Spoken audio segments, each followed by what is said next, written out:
Hey guys, Al Poolna here from Party Time DJ Services with yet another active speaker review, and today we're looking at something brand new from Yorkville. This is the EF-12P, part of Yorkville's Elite series, which is pretty much their flagship series that has existed for quite some time.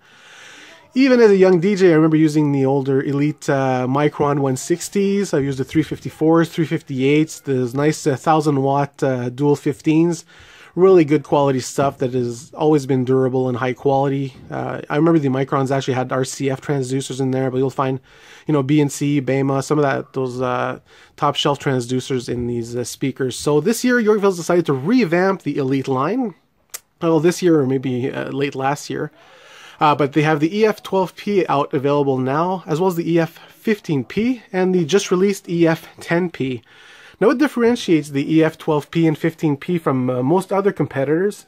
And I was thinking this might be a good slogan for Yorkville when advertising these. You can if you buy these, you can finally say to your competitors, well, you know what, mine is bigger than yours. And that's true because very few speakers actually have such a big compression driver. A lot of the MI grade active speakers are more like 1-inch or 2-inch compression drivers. What a bigger and beefier compression driver lets the manufacturer do is actually cross over at a lower point. So as opposed to most speakers having a crossover point of between 1.5K and up to 3K, bigger compression driver lets you cross over closer to that vocal range. You know, these actually cross over at 1.1K, so that lets more of that vocal go into that horn and be projected for you. So when you need, especially in a live sound setting, when you need to get vocals over a loud drummer or guitarist, this can actually be your best friend. So that's one big thing that differentiates the EF-12P and EF-15P from most other competitors. It's that big compression driver. So let's have a closer look at some of the features, if my camera can zoom in here. But basically, it's a EF-12P is a 1200 watt amplified two-way featuring 12-inch woofer with 3-inch voice coil, as well as a compression driver with a 3-inch titanium diaphragm, bi-amplified like most other actives these days. 60 by 40 horn dispersion. Well, that basically means that you have a tighter coverage pattern. You can put the sound exactly where you want it. There's also 4 DSP-based preset modes, which we'll get into later. Multiple combination possibilities. And there's also an application you can use, not yet available on iOS, I believe, but on Android you can actually use it to pre-EQ these speakers or to set your own EQ curves for whenever you start up the speaker. If you have a certain sound you like, well, you can have access to it at all times. And it is constructed of ABS coated plywood. So first thing I noticed about these new Elites is the look. And personally, I absolutely love, sorry, I'm just trying to get my camera to focus. I absolutely love the look of these new Elite speakers. Very nice finish. If you look at the sides here, they're just really well protected. Beautiful design. And even on the, see that little Elite right on the handles? I think that's beautiful. So great, beautiful design, very classy. It wouldn't look out of place at a wedding or, you know, more Elite event. But beautiful speaker. As mentioned, transducers in there are top notch. Let's have a quick look at the mixer section. Let's get the lighting a bit better up here. All right. So, like with most other Yorkville speakers, you have just the regular inputs down here.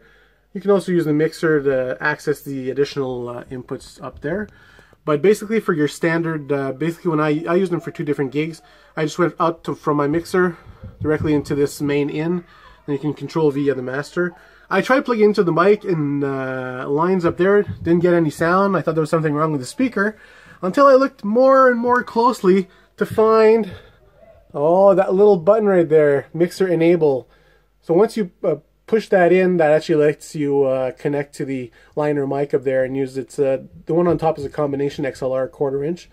Bottom is just the XLR for the mic. But you also have access to dual RCA up there, which I find convenient because I have a lot of these 1/8 inch to dual RCA adapters that I usually take with me to camps just to connect the MP3 player to the speaker. So always good to have those options. You also have a clip light, limit light, and 4 different modes of sound. Every time you push the button in, see that's club, then you go to concert, vocal, and the white is the user mode, which you can set via Bluetooth. I wasn't able to do it, unfortunately. I do have an Android device, but I couldn't find the application for some reason. I found the application for Yorkville's light bar, but not the speaker, so I wasn't unable to play with that. But that's all right, because I was using Yorkville's PGM8 to really fine-tune the sound of the speakers. So one little thing I wanted to mention, that I tried to get in contact with Yorkville, but I wasn't able to, most likely because I didn't properly send my message. Or anyway, I just find that I've never seen the clip light up, but that limit light I find lights up fairly quickly. And from the literature and manual, it says that as soon as there's any kind of, I think, processing or anything going on, that limit light will light. And indicates that you've reached full power, apparently. But I was able to get substantially more output from these speakers well into limiting. So I think they might have maybe set it to trigger a little bit too early, for my liking anyway. I know all my other speakers, most of them, you gotta have them really, really loud for the limit lights to blink. So I'm not sure why they decided to choose to do this, but I've used it at 2 different occasions. One was the 50th anniversary with 150 or so people in a big hall. And the last hour was a really good party, even though it was the 50th anniversary. And like, it was loud, and I was actually into solid limiting. That light was just basically almost solid orange. I went in the front, and the sound was still fantastic. Didn't sound strained or anything. And the EQ wise, I almost had them running flat. It had just a little boost to the upper top end, and that's about it. So I say the limit lights is there, but honestly, if it's set to trigger a little too early, so I wouldn't pay attention to it too much.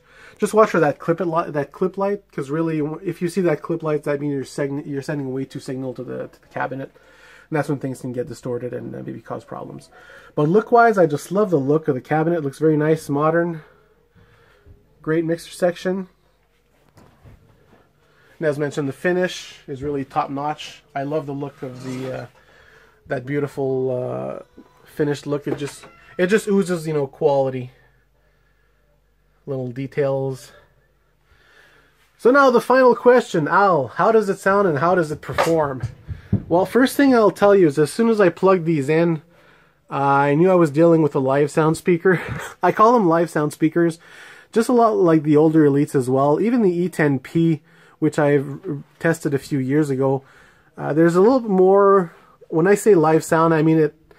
I know a lot of the more modern speakers, not more modern, but a lot of the modern speakers have that kind of built-in, we'll call it that DJ smiley curve, where they sound more hi-fi and have a nice crisp top end and nice big bottom. These, while they do have that nice big bottom, which is processed in there, the mids are a lot stronger than what you'll find in most regular MI cabs, and that's really normal with having a big compression driver like this. But the sound is probably a sound you won't be too used to. A lot more beef in the mid-range. And this is great in live sound applications or in bigger halls. In smaller places like my studio, it's not always, we'll just say it's not as ear-pleasing as many other speakers with smaller compression drivers. And maybe they're just EQ'd differently. But right off the bat, I needed to open up the top end. And that's one thing with bigger compression drivers. A lot of time, that's what they call a trade-off. The vocals will come out a lot better, a lot smoother, a lot louder, at the expense of that upper top end. That crispness that you're used to from a lot of these newer speakers out there that are pre-EQ'd that way. And that's one thing that you won't find right away in the EF-12P or EF-15P. You can EQ them to have a decent, crisp top end, but there's a lot more beef in the mid frequencies.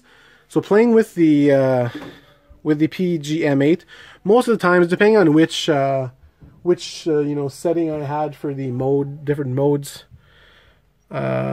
basically using this little EQ, I just boost the 8K just a little bit, 8K and 12K on the mixer channels, and there's just a slight bit of harshness in this small studio anyway. I found probably around the 4K area. So I would just, dial down that 4K just a little bit.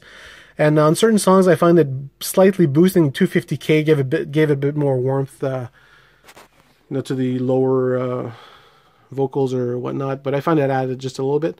So depending on your personal taste, you'll find them pretty easy to EQ. Out of the box, they sound okay, but not great. I found them a little bit dark. As for these modes here, as mentioned, there are 4 different user modes. This is another place I think that needs a little bit of work. The first one, the club mode, I'm not sure who okayed this. It's just, I find it really muddy. There's just way too much bass. Not much up top. It kind of reminded me of being in a club, but, you know, being outside the door where all you hear is bass. It depends on, you know, the song or the program material you're using. But I would not see anyone plugging, you know, your mixer directly without any EQ and just using that club mode. I just found it really, really too dark and just really muddy, really bassy. So in the manual it says that it increases top end and low end. Well, it definitely increases the low end. As for the top end, I really found it automatically, as soon as I put it on, I wanted to reduce the low end, you know, minus 3 dBs or so at like 80 hertz, and just boost that top end, because it wasn't quite non-existent, but it just, most people will say, oof, that needs some top end. So that's for the club mode. Concert mode is a bit more balanced. Even then, I left most things flat and just boosted that upper top end 8 to 12K just a little bit to open up that little bit of crispness to the sound. Vocal is basically a lot like concert mode, just a little more emphasis obviously on the vocals or vocal range. Not a big difference. And user, between concert, vocal, and user, there's not huge differences when you listen at low level. Maybe at high levels it'll bring out, or user is more like a flat mode that you can EQ yourself. So that's where I find there's a little bit of work. I think club mode should have been done a bit better. Maybe to sound like the NX55P2, because basically out of the box, the NX55P2s sound like most DJs want their speakers to sound with, you know, CD music. That is to say, crisp top end, nice bottom end. Another thing that I think Yorkville kind of missed the boat on is this Bluetooth here, because the Bluetooth, while it works for the app, you can't stream music using the Bluetooth, and that's another thing that can be convenient. So I'm not sure why they didn't allow music to be streamed, but that's another thing that could have been improved. But you do have those RCA connections and many other connection options. But other than that, great sounding speakers, very strong vocally, great for live sound. Sorry, my my lamp just actually fell down on me. Ha ha ha! A little bit of humor in the video this morning. As for that 80s cop light, no, I don't use those anymore. So basically, that's a quick look at Yorkville's new Elite EF-12P. As for output, as mentioned, just don't look at the limit light, and these things get loud as, I've never sworn in my videos, but they get extremely loud. Low frequency is fantastic, goes down to 47 Hertz. They do provide really ample low and deep frequencies, as do most of the better Yorkville speakers. That's one thing that Yorkville's never been cheap on, is low end. So while I mostly recommend them for live sound, I've also used them with my DXS12 subs in a bigger hall, and they sounded fantastic. I, of course, used the 100 Hertz cutoff on them, and they sounded great. As I say, bigger halls, you won't have problems. Live sound. Smaller places, they're just simply, they're not quite as sweet sounding or ear friendly as many other speakers, but like I said, they seem more designed like a live speaker, take advantage of that big compression driver. But capable, yes, very capable, and they come with Yorkville's 2-year no questions asked warranty. They are 60 pounds. That's another thing that most people are going to say, ooh, that's quite heavy. The size is manageable, but the weight, putting them up on stands is not too easy. That's another drawback, and price at $14.49. But these are a quality, very capable cabinet. That big 3-inch compressor driver is going to come in handy for you live sound guys. So hey, they are available at Long McQuaid. Best thing you can do, rent them, take them out for a spin, and I think you'll be impressed at what they can do. And as mentioned, maybe not ideal for DJ. For DJ, I'd actually probably take the EF-15P if I wasn't using subs, or maybe try the new EF-10P combined with subs. But really great speakers from Yorkville, very capable. Try them out, and I think you'll be pleasantly surprised. So this has been another speaker review from Al Poole from Party Time DJ Services. If you have any questions or anything, feel free. I always try to answer whenever possible. So congratulations, Yorkville, on some brand new Elite speakers. Canadian made, Canadian built, so that's another plus. If you have any questions, feel free. This has been Al Poole from Party Time DJ Services.